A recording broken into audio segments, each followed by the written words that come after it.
may unit tayo ngayon na Innova. So ito, ang gagawin natin dito ay nakailaw yung timing belt nya. So i-reset natin.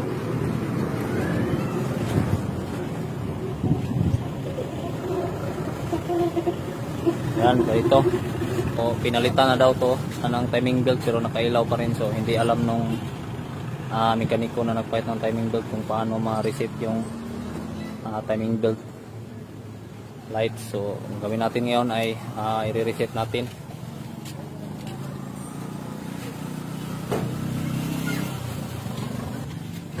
Paano ba mag-reset?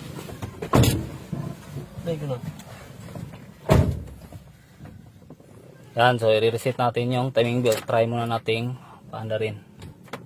So yung aircon. Yan. So kita natin T-belt.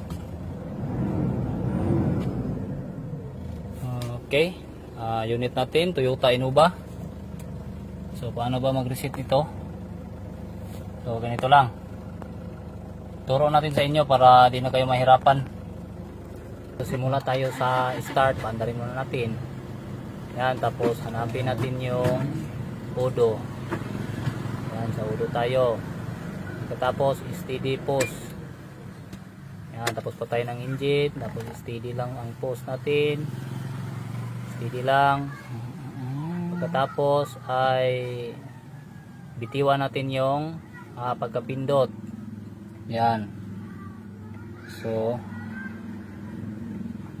yan, so lumabas na yung number.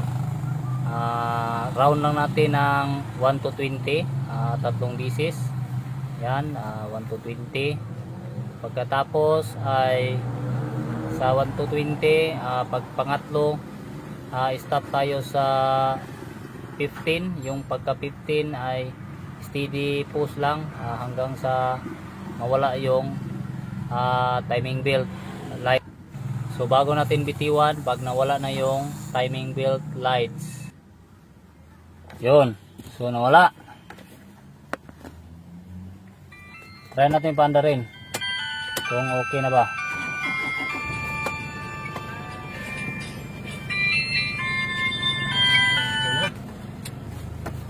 Yan, so napaka easy lang. Paano ba mag-reset ng timing belt? So nakita ninyo yon, napaka basic. So ito pala yung tindahan namin ng mga auto parts. Tapos highway dito.